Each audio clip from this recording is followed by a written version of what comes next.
Bom dia, a paz do Senhor a todos, sejam todos bem-vindos. Somos da Quarta Igreja Presbiteriana Renovada de Osasco, Família em Oração.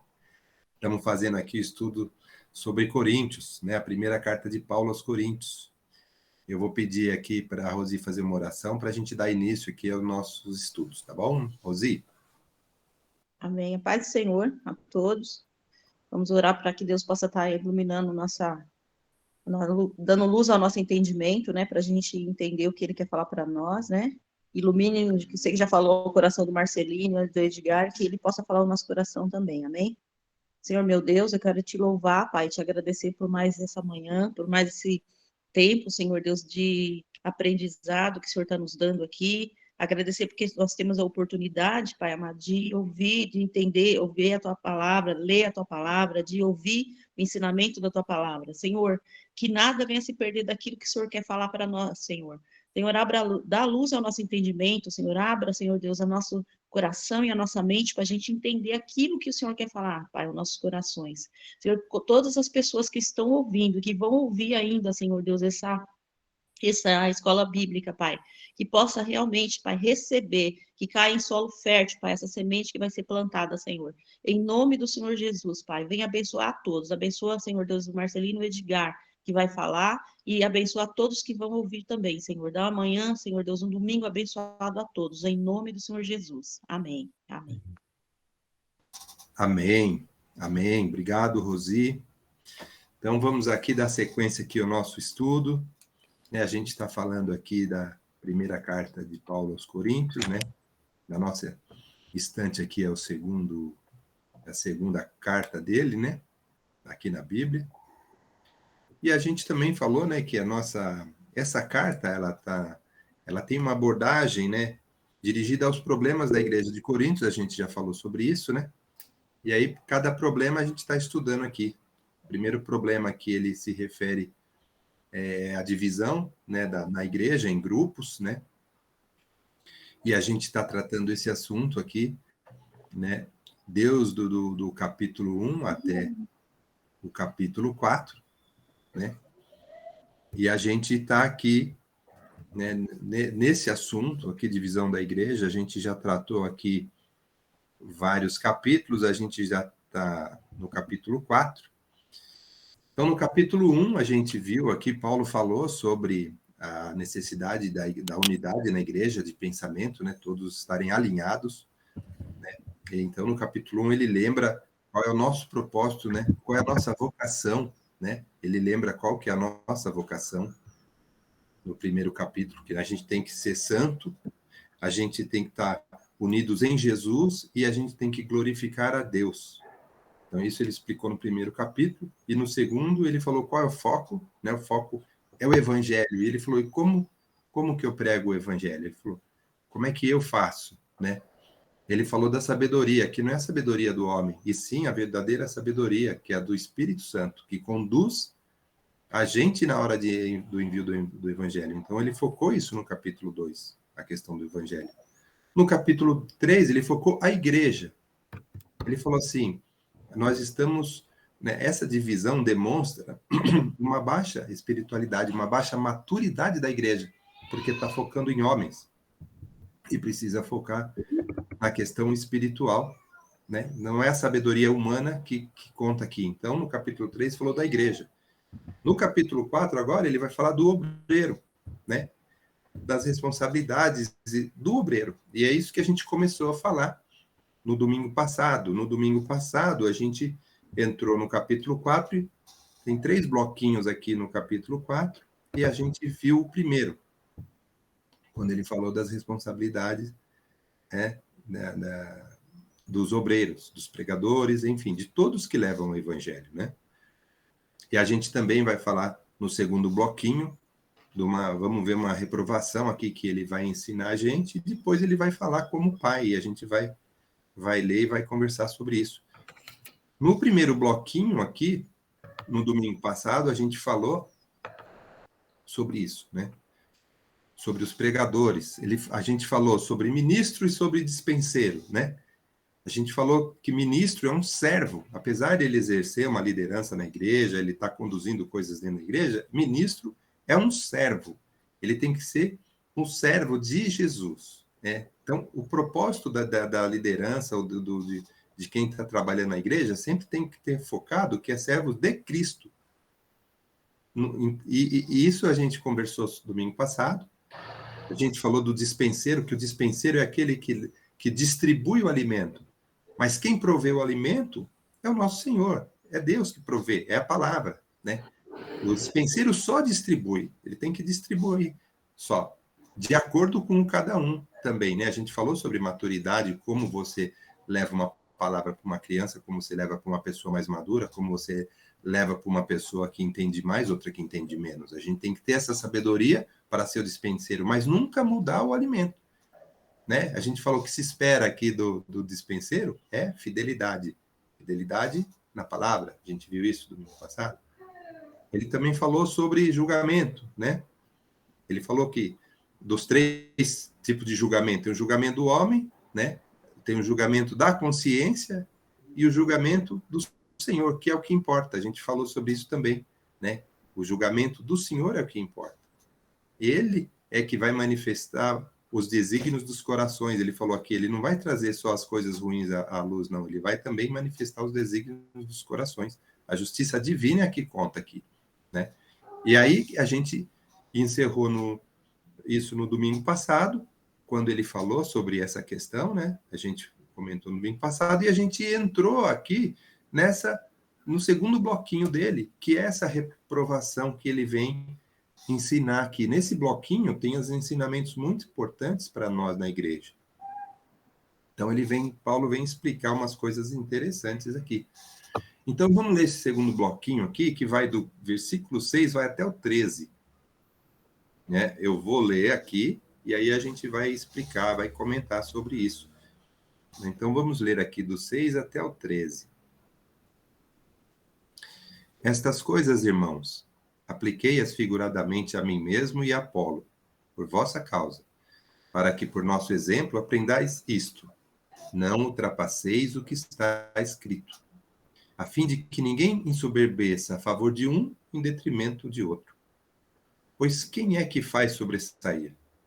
E que tem tu que não tenhas recebido? E se o recebesse, por que te vanglorias, como se não tiveras recebido? Já estais fartos, já estais ricos, chegastes a reinar sem nós? Sim, tomara reinasses para que também nós viéssemos a reinar convosco. Porque a mim me parece que Deus nos pôs a nós, os apóstolos, em último lugar, como se fôssemos condenados à morte, porque nos tornamos espetáculo do mundo, tanto a anjos quanto a homens. Nós somos loucos por causa de Cristo, e vós sábios em Cristo? Nós fracos, e vós fortes? Vós nobres, e nós desprezíveis? Até a presente hora sofremos fome, sede, nudez, somos esbofeteados, não temos morada certa, e nos afadigamos, trabalhamos com as nossas próprias mãos. Quando somos injuriados, bendizemos. Quando perseguidos, suportamos. Quando caluniados, procuramos conciliação. Até agora temos chegado a ser considerado o lixo do mundo, escória de todos. Bom, vamos lá, vamos comentar sobre isso, para a gente entender direito o que Paulo quer dizer com tudo isso, né? Bom, a primeira coisa aqui, né, que eu até grifei aqui, quando ele fala não ultrapasseis o que está escrito, é aquele foco que a gente vem estar dando. Não tem que inventar o que está escrito. A palavra é a nossa base, o fundamento é o evangelho. Então, não tem que inventar nada. Ele fala, para que ninguém se ensoberbeça a favor de um em detrimento ao outro. Porque quando você começa a focar em homens, você começa a escolher entre um e outro, de acordo com que um é mais que o outro é menos que um, enfim, de acordo com o que vai falando, enfim. Naquela época também tinha grandes filósofos, né, que tinham seus seguidores. Muitas pessoas naquela época inventavam, não, né? Eles criavam teorias, explicavam coisas e criavam algumas coisas próprias mesmo, do que acontece hoje, né? Muitas pessoas, cientistas ou estudiosos, eles montam temas e colocam teorias em cima de alguns temas, de alguns assuntos, né? para levar para as pessoas. E aqui não é o caso. Paulo quer dizer que a palavra já existe, ela já foi colocada, o fundamento já existe, não tem que inventar nada, não tem que mudar nada, não tem que sobressair o homem para nessa questão. Então ele já começa a falar nisso. E aí, o que ele começa a usar ironia aqui nesse bloco, e ele começa a usar, vamos falar aqui de três grandes ironias que ele vem chamar, mas antes disso eu vou chamar o Edgar para falar um pouco sobre essa primeira questão aqui, quando a gente fala, não ultrapasseis o que está escrito. E aí a gente vai falar dessas comparações e dessas ironias que Paulo vai usando aqui. Sim, Edgar. Marcelino, a gente tem aí observado, eu pelo menos tenho observado muito na igreja, né, que a questão mesmo da influência da psicanálise, né, dos psicólogos entrando, como muitos pastores ou muitos líderes da igreja até estudam a psicologia, vão né, academicamente fazer um curso, né? Isso tudo que acontece, eles trazem pensamentos e conclusões muito humanas, né? Muito próprias e não inspiradas por Deus. Então isso às vezes fica muito bonito, né? Aquela teoria muito bonita, e que as pessoas falam, puxa, como fala bem, como fala bonito, mas eles estão trazendo pensamentos e conclusões humanas, né? E não inspiradas por Deus. Isso tudo começa a influenciar. Como foi feito lá, como acontecia em Coríntios, hoje acontece muito, né? Pastores que falam muito bem, que estão muito preparados, além de conhecer o Evangelho, conhecem o lado da mente, né? E isso eles vêm trabalhando o Evangelho, então eles vêm acrescentando coisas, né? Ultrapassando o que estava na palavra, né? E era muito comum para essa época, a gente está estudando ali, né? Uma região grega, onde eles tinham lá, era muito comum na sociedade deles acompanharem os líderes filosóficos da época, né? Os grandes pensadores da época. Então, nas praças, nos anfiteatros, eles se reuniam para ouvir os pensadores. E como num jogo de futebol, eles optavam por um pensador ou outro. Então, era comum ter lá 3, 4 pensadores no anfiteatro, e aí cada um colocava uma posição e ele falava, agora eu sou de Apolo, viva Apolo, bandeira, comemorava como se fosse um gol de Apolo, ou de Sócrates, ou de... Né? Então eles tinham essas coisas, né, ligadas à cultura.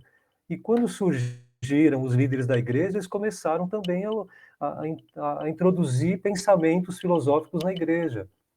E isso estava desvirtuando aquilo que Paulo tinha deixado como base, né, que era o evangelho, né?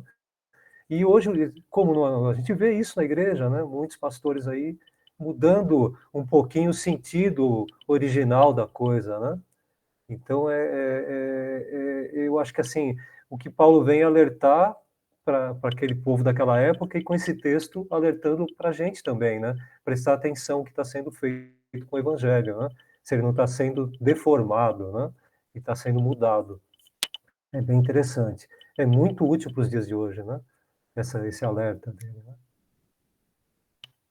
Vamos lá? Vamos lá.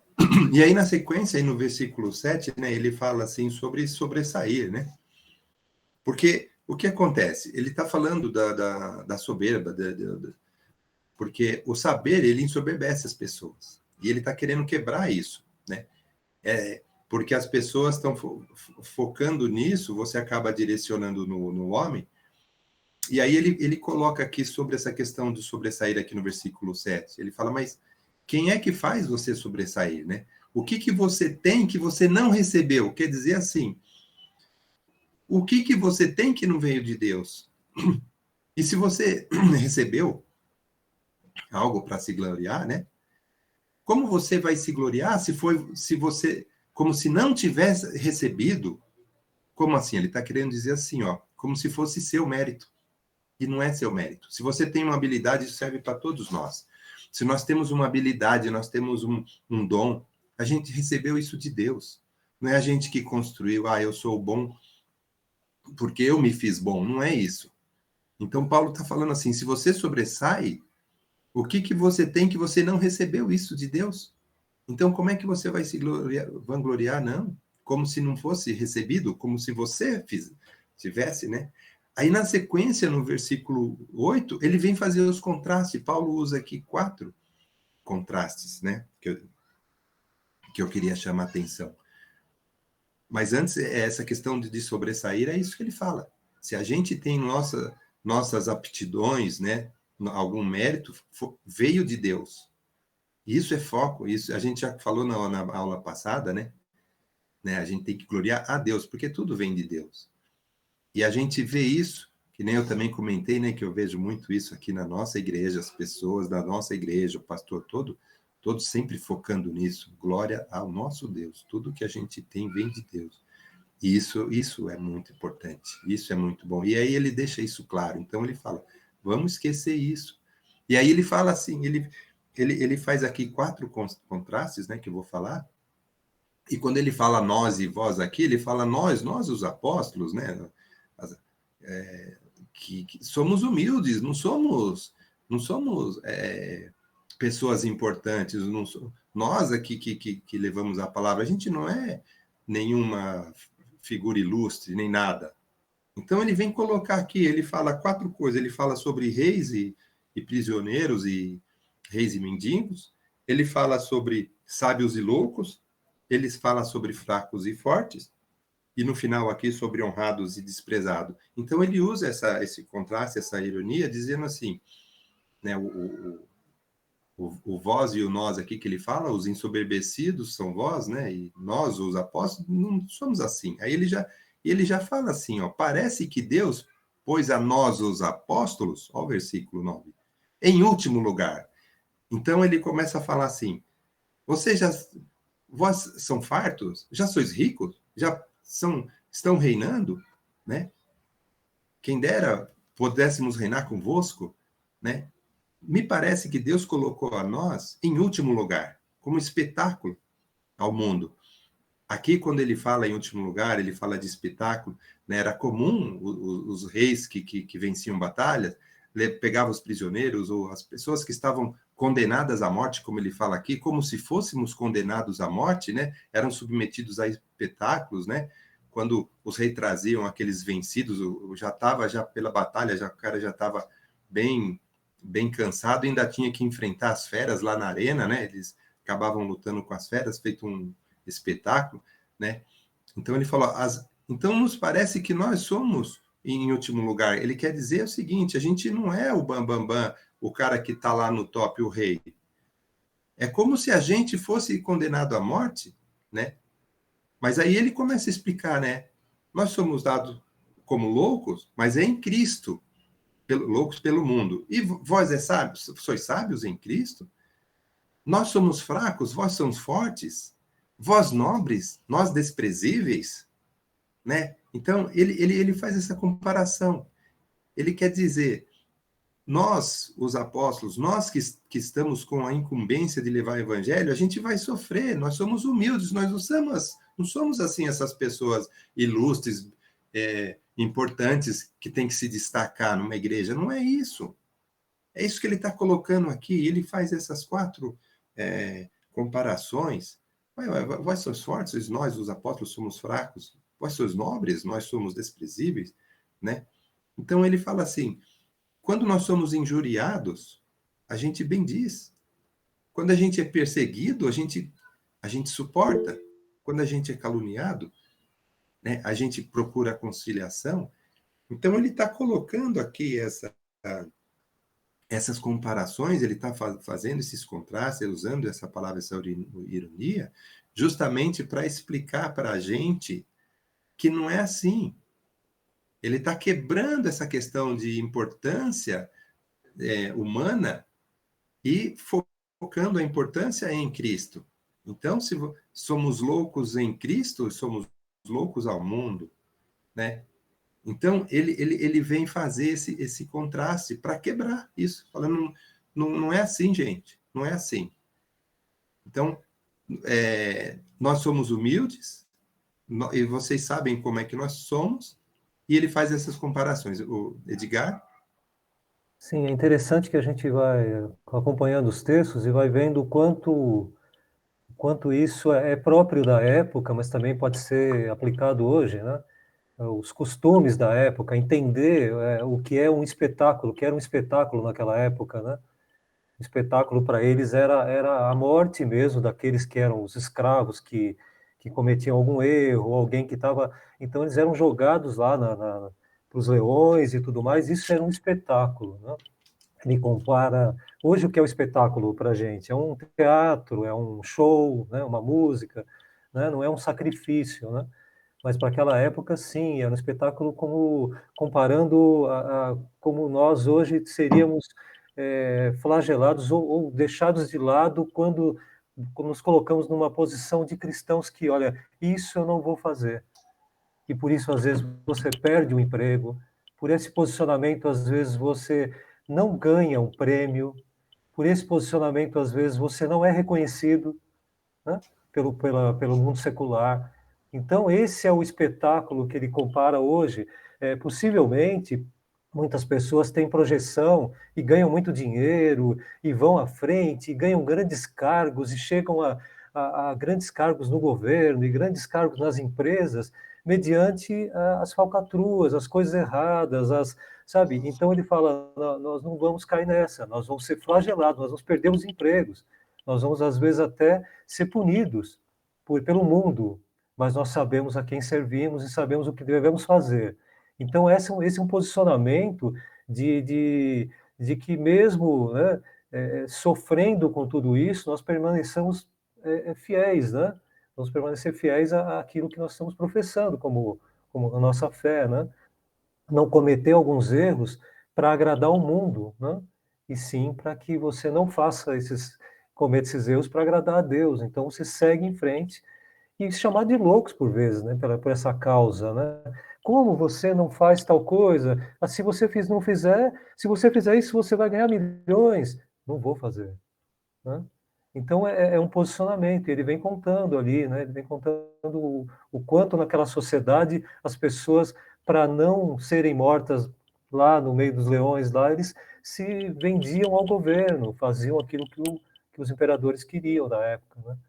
Então, são posicionamentos que hoje a gente tem que tomar como cristão. Não há possibilidade de falar, mas só uma vez. Não, mas é só para ganhar um pouquinho aqui, depois eu volto a ser cristão. Depois eu peço perdão e aí volto, sabe? Então, começa a não valer isso tudo, né? Então, os parâmetros do mundo não podem entrar na igreja.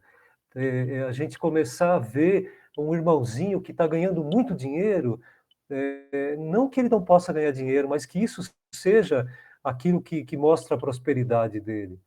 Ele é próspero financeiramente, mas nem sempre ele está seguindo as coisas de Deus. Então, a gente tomar um pouquinho de cuidado com as avaliações, né? A pessoa pode ser muito simples e também está, né, servindo a Deus e não se rendendo ao mundo. É uma coisa meio para a gente observar, né? Interessante que Paulo fala, né? Muito. Ele foca, né? Ele mostra aqui que os apóstolos não são famosos, né?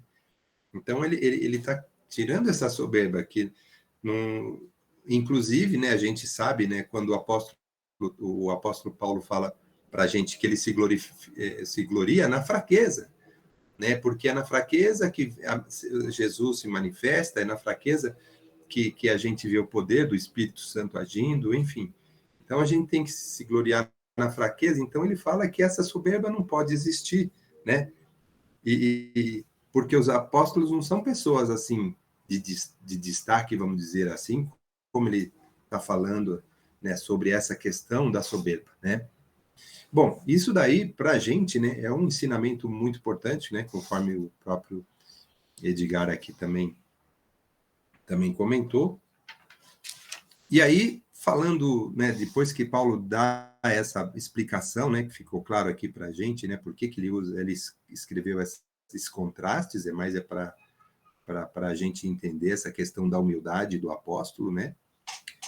E aí ele vem no último bloquinho aqui, no último bloquinho desse capítulo, ele vem falar como um pai mesmo, né? E aqui, deixa eu passar para a próxima aqui. Né? Ele já falou das responsabilidades de quem leva o evangelho, falou sobre essa questão da humildade que a gente tem que ter e não sobressair pela pessoa, né? A gente viu que a sabedoria ela vem de Deus e não é do homem. E aí ele vem falar por que ele está fazendo tudo isso, por que ele está falando assim, o que ele deseja, né, para fechar esse capítulo, né? Então vamos ler. A gente vai ler aqui do versículo 14 até o 21, tá bom? Esse também é importante para a gente. Vamos ler lá. Versículo 14 até o 21. Não vos escrevo estas coisas para vos envergonhar. Pelo contrário, para vos admoestar como a filhos meus amados. Porque ainda que tivesseis milhares de preceptores em Cristo, não teríeis, contudo, muitos pais. Pois eu, pelo Evangelho, vos gerei em Cristo Jesus. Admoesto-vos, portanto, a que sejais meus imitadores. Por essa causa vos mandei Timóteo, que é meu filho amado e fiel no Senhor, o qual vos lembrará os meus caminhos em Cristo Jesus. Como não tivesse, como por toda parte ensino em cada igreja. Alguns se ensoberbeceram, como se eu não tivesse de ir ter convosco. Mas em breve irei visitar-vos, se o Senhor quiser, e então conhecerei não a palavra, mas o poder dos ensoberbecidos. Porque o reino de Deus consiste não em palavra, mas em poder. Que preferis? Irei a vós outros com vara ou com amor e espírito de mansidão? Bom, aqui nesse trecho também temos aqui umas questões muito importantes para a gente colocar aqui. São 3 coisas muito importantes que Paulo fala aqui. Primeiro, sobre quem gera o cristão, quem gera a conversão. A gente vai falar sobre isso. Outra coisa que ele fala aqui muito importante é sobre imitadores. É pelo exemplo que a gente tem que gerar, a gente tem que conduzir as coisas, como a gente vem sempre falando. Não é só falar, não é só conhecer a palavra. Tem que ser pela atitude, tem que ser por viver a palavra, como o pastor Vânia outro dia também estava enfatizando nisso. Não é só saber, conhecer as escrituras. Temos que dar o exemplo. Então, por isso ele vai falar de imitadores. Depois ele fala de disciplina mesmo. Temos, como um pai tem que disciplinar, né, o filho. E por último aqui, sobre o amor, sobre o carinho que um pai tem. E Paulo mostra isso, a gente que conhece, estuda Paulo, a gente sabe que Paulo é uma pessoa de muito amor. E nem só por isso ele deixa de disciplinar. Ele mostra aqui a importância da disciplina. Então vamos lá, aqui no começo. Então, quando ele fala aqui que ele não quer envergonhar, mas ele quer admoestar, ele quer ensinar como um filho. Por quê? Porque ele está falando assim, né, ele fala aqui sobre preceptores em Cristo. O que é isso, né? Você tem bastante preceptor, mas o pai é um só, o que gera. Como quem diz aqui, preceptores são tutores, são essas pessoas que levam o ensinamento, né? São pessoas voltadas para o ensino, né? Que a gente, por exemplo, eu, Edgar, a gente faz estudo, a gente leva um estudo, né? A gente está levando conhecimento e tal, mas ele fala assim, pai é o que gera. Como é que se deu a conversão das pessoas? Como é que foi gerado em Cristo? Então, Paulo, ele fala assim, eu vos gerei, né? Apesar de vocês podem ter um monte de instrutor, um monte de professor, você pode ter bastante, mas pai, aquele que gera é um só. E ele fala qual que é o instrumento de geração da conversão, qual que é o instrumento da geração do cristão? É o evangelho. É na pregação do evangelho que você vai converter a pessoa, né? E isso que ele fala, eu vos gerei, eu vos mostrei o evangelho, eu os converti. Vocês vão ter um monte de tutores, de professores, tal, mas eu que gerei, então ele fala assim, e gerei em Cristo. Gerei em Cristo. Então, eu estou falando com vocês como um pai, não como um professor, como um entendido da palavra. E eu estou falando como um pai. Então, a primeira coisa que ele fala é isso. Ele fala sobre isso. E é interessante mesmo, quando a gente fala em geração de conversão, né? Porque é o evangelho que transforma. É levar a palavra, é levar Jesus para as pessoas que vai trazer a pessoa a se converter, né? E eu estava até vendo aqui um pastor comentando, num estudo aqui, que não é o milagre que faz o cristão, né? Não é ele vê um milagre que ele passa a se converter, não. É quando a palavra do evangelho toca o coração dele. Porque muitas vezes a gente vê milagres e as pessoas não se convertem. Às vezes as pessoas falam assim que foi sorte ou coisa assim.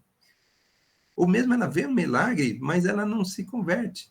Né? A gente tem muitos casos, a gente vê isso, a gente tem os testemunhos de milagres que acontecem. Mas não é isso que converte o cristão, é o evangelho, é a palavra que toca. É quando a gente leva a palavra de Jesus é que toca, é que a pessoa se converte. Depois, a gente, como obreiro, a gente tem que regar, mas o Espírito Santo é que vai agir na pessoa. Então, a primeira questão que ele fala aqui é sobre a geração do cristão. Né? Alguém quer falar alguma coisa aí? Eu vi alguém, o Edgar, antes de eu passar para os próximos. Ali a gente tem ali também umas palavras que são palavras-chave ali do texto, né? Mas a gente tem ali esses preceptores, né? Que são aqueles que vão estar ensinando para você, né? O tempo todo, mas assim, aquele que anunciou o evangelho, né? Que levou para você com amor, né? E que continua baseado nos princípios, ensinando com amor, né? Você vai ter muitos professores, né? E nem todos talvez vão acompanhar você e vão te estar passando o tempo todo essa palavra, né? Com amor. Ele vai simplesmente transmitir a palavra, né? Muitos ensinam, mas poucos professores têm o dom de ensinar e, além de ensinar, ainda continuar acompanhando e levando até que ele aprenda mesmo, né? Se necessário, reprovar aquele aluno e fazer ele reestudar aquela matéria, né? Fazer de novo aquela matéria. Aí lembra quando alguém ficava de recuperação, alguém falava, puxa, mas está todo mundo de férias, eu estou aqui estudando de novo. Se é um professor que está com amor, tentando ensinar para que ele tenha lucro com aquilo, né? No sentido de aprender, aquele aluno tem que entender que se ele ficou é porque ele precisa rever aquela matéria para chegar lá na frente melhor. Então, não entender como punição, né? Essa vara, esse pegar no pé, esse falar, você precisa aprender, isso é com amor, né? Para que ele chegue lá na frente aprovado e bem, né? Não é simplesmente passar por, hoje em dia, como é que chama lá, vai passando, né, por aprovação contínua, alguma coisa, eu não entendo muito disso. Então você tem, às vezes, um aluno, um cristão que, não, deixa ele assim mesmo, passa ele para o ano que vem, vamos embora, vamos. Não, pastor, chama no cantinho e fala, é isso, irmão, aqui, vamos corrigir ali, vamos melhorar ali. Então, essa função de ensinar é com amor, né? E esse amor, às vezes, custa um pouquinho para aquele que está aprendendo entender, né? Que é com amor. Ele acha que, eu não quero mais, estão pegando no meu pé, estão falando muito. Não, isso é para que você seja aprovado lá na frente, né? Então, tem um custo ali e, às vezes, as pessoas não entendem, né? E ele está explicando bem aqui, né? Aqueles que estão começando já a achar que, não, eu entendo, eu sei, aí vem o professor e fala, não sabe não, isso aqui você não aprendeu ainda, você vai refazer essa matéria. Como assim? Eu sei, eu falo, eu prego, eu pulo. Não, vem cá, vou te ensinar de novo. Então, isso é um amor demonstrado para aquele aluno, né? Para aquele que está aprendendo. Então, esse preceptor em Cristo aí é interessante, porque você vai ter muitos, mas que ele também seja com amor, né? Como Paulo foi, né? Isso é bem interessante. É legal para a gente também observar. Sim, amém. Pastor Vanderlei.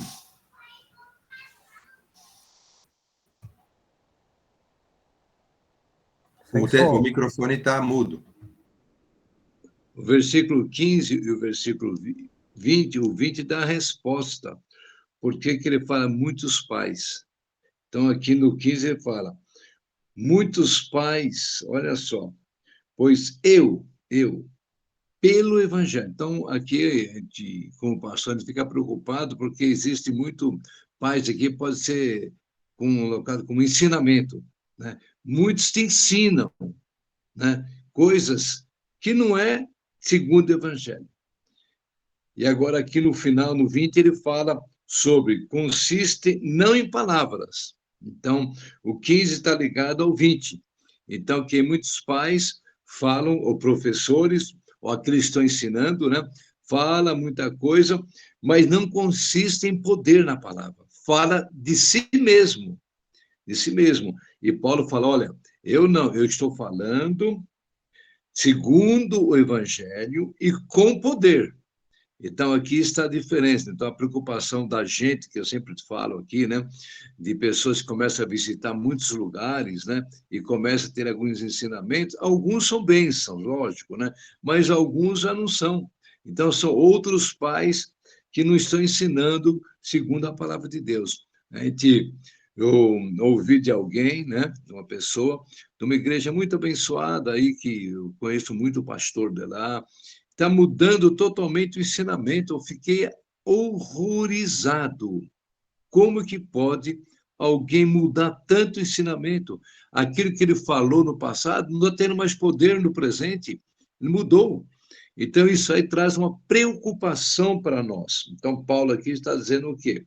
Aqui no versículo 15, parte B, ele fala, contudo, muitos pais, pois eu, pelo Evangelho, vos direi em Cristo.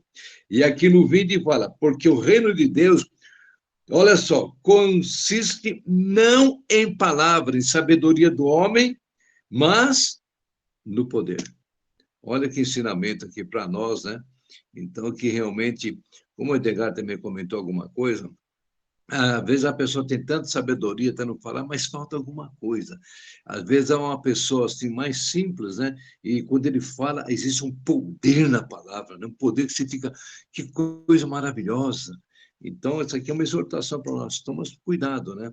De ouvir, a gente pode ouvir muita coisa, mas tem que reter o que é bom. Amém? E aqui, que o Senhor nos conceda poder quando nós estivermos falando, quando estivermos cantando, louvando, que haja poder também em nome de Deus. Que não seja simplesmente palavras, mas seja palavras que vêm diretamente do céu. Fique na bênção. Amém, pastor. E é isso mesmo, porque quando ele fala aqui que não adianta, não é só falar, né? Não é ser eloquente, como diz o Edgar, né? Também é importante como a gente vive. Por isso ele fala, sejam meus imitadores, porque o reino de Deus é poder, não só palavras, né? É poder. Então, existe o poder da ação do Espírito Santo no reino de Deus. Então, conhecer sua palavra ou só falar não é o principal. A gente tem que viver, a gente tem que viver a palavra para que a gente tenha essa transformação, para que a gente tenha a ação do Espírito Santo em nossas vidas. E é esse poder aí que ele fala que em breve irei visitar-vos e vocês vamos ver, não é só a palavra, não, a gente vai ver o poder do Espírito Santo agindo, né? E aí, no final aqui, quando ele fala assim, o que preferis? Irei com vós com vara ou com amor e mansidão? Na verdade, assim, o Paulo, ele é uma pessoa amorosa, né? Ele fala, a gente vê isso, né, com a relação dele com as pessoas, né? Mas ele também, quando precisa ensinar, ele vai ensinar. Então, isso daí é bacana, porque ele não se omite, não. Ele ensina e ele sabe dosar as duas coisas, tanto a vara quanto o amor, né, Edgar? Sim, e é interessante, você colocou ali embaixo do ministro cristão, né? Isso é fundamental, né? É essencial para o cristão que vai ministrar, que vai liderar, que vai ensinar, né? Que ele tem essa questão mesmo de estar seguindo de forma fiel a palavra, né? Que ele se coloque numa posição de servir, né? E não de que ele dá, né, sabe, as coordenadas e ele domina, então o homem começa a sobrepor a palavra e que já começa a ficar mais importante do que Deus naquele ambiente, e daí um pouco ele já se perdeu, né? Então, como você falou agora há pouco tempo, o mordomo ele não gera o alimento, ele administra o alimento, né?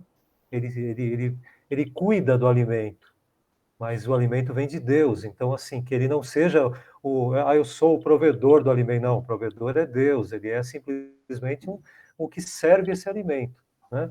Quando o pastor prega ali, ele está numa posição de servir a Deus, então ele está ouvindo o que Deus fala e fala. Se ele começar a achar que ele é Deus, ele já começa a não ouvir mais Deus. Espera, eu que falo aqui. Eu estudei filosofia, sociologia, ecologia, não sei o que lá, tal. Então ele começa a achar que ele tem o domínio da palavra. Ele não começa mais a se preocupar com o que Deus está falando. Ele já começa a se achar, né? Então ele já não é mais servo. Ele já é o patrão, vamos dizer assim, né? O dono da senzala, o dono do sei lá o quê, né? Ele já começa a fazer maldades, né? Ele já começa a servir mal, né?